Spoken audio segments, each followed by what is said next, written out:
Good morning students. हमने हिंदी का 12th chapter पढ़ा था। 12th चैप्टर में कंचा कहानी पिछले वीडियो में हमने पढ़ा था। आज हम उसके आगे का चैप्टर पढ़ेंगे, एक दिन का, है ना।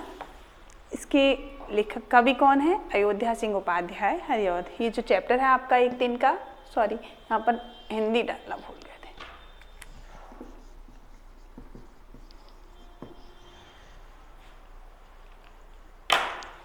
इस चैप्टर को आज हम पढ़ेंगे एक दिन का। इसके कवि हैं अयोध्या सिंह उपाध्याय, हरिऔध जी।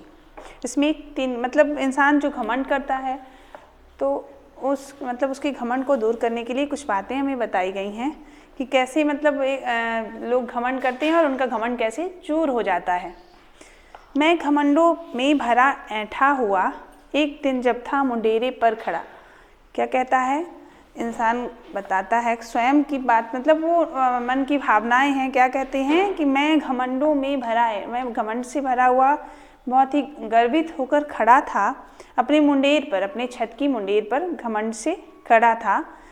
अचानक दूर से उड़ता हुआ, तभी अचानक दूर से उड़ता हुआ एक छोटा सा तिनका आँख में मेरी पड़ा। मेरी आँख में छोटा सा तिनका आकर पड़ गया। मैं झिझक उठा हुआ बेचैन सा, मैं एकदम झिझक गया। कवि कहते हैं कि मैं एकदम झिझक गया और बेचैन हो गया। जब कुछ आँख में पड़ जाता है तो इंसान बेचैन हो जाता है। तो उन्होंने कहा कि मैं झिझक कर बेचैन हो गया, मेरी आंखें दुखने, लाल होकर आँख भी दुखने लगी। मूठ देने लोग कपड़ों की लगे, ऐंठ दी बेचारी दबे पाँव भगी। क्या कहते हैं कि लाल होकर मेरी आंखें दुखने लगी, दर्द करने लगी। लोग मूठ कपड़े से फूंक देने लगे। फूंक जानते हैं ना, जब कपड़े को मोड़ के ऐसे ऐसे करते हो उसको बोलते हैं फूंक देना, मूठ देना, है ना। लोग कपड़े से मूठ देने लगे और ऐठन जो थी, दर्द जो था वो दबे पाँव चला गया। जब किसी ढप से निकल तिनका गया, जब वो तिनका मेरी आँख से निकल गया, तब समझ ने यूँ मुझे ताने दिए। तब मेरी समझ में ये बात आई, या मेरी समझ ने मुझे ताने देकर ये समझाया। क्या समझाया?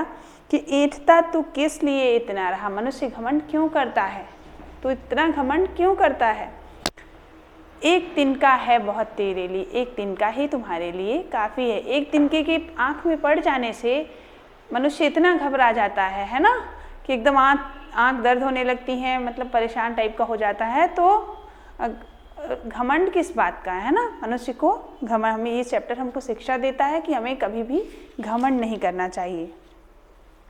क्वेश्चन आंसर है, एक दिन का कविता में किस घटना की चर्चा की गई है जिससे घमंड नहीं करने का संदेश मिलता है? सेकंड क्वेश्चन है ये पहला तो वाक्य बदलना है, तो सामान्य सेंटेंस इसको आप लोग बनाइएगा खुद से।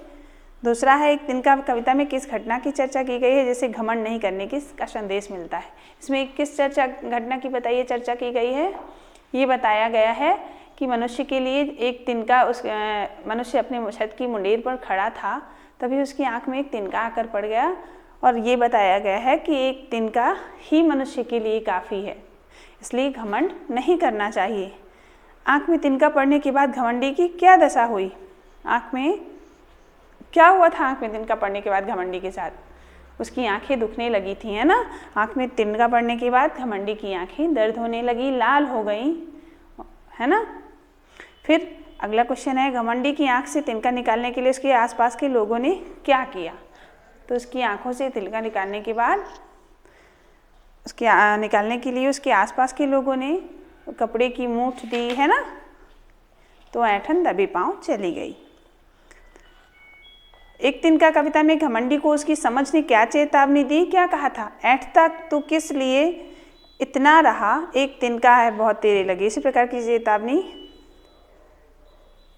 कबीर ने भी दी है। तिनका कबहू न निंदिए, पाँव तले जो होए, कबहू उड़ी आँखन परे, पीर घनेरी। इन दोनों में क्या समानता है और क्या अंतर है? दोनों में ये बताया गया है कि एक तिनका ही मनुष्य के लिए काफ़ी है। दोनों कविताओं में ये समानता है कि दोनों, मतलब इंसान को घमंड नहीं करना चाहिए। तिनका भी यदि हमारी आँख में पड़ जाता है तो बहुत दर्द होता है, इसलिए हमें कभी भी घमंड नहीं करना चाहते। और अंतर क्या है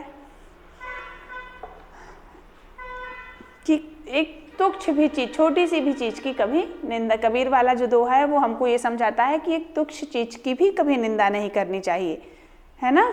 और मनुष्य, इसमें बताया गया है कि मनुष्य को घमंड नहीं करना चाहिए। ठीक है।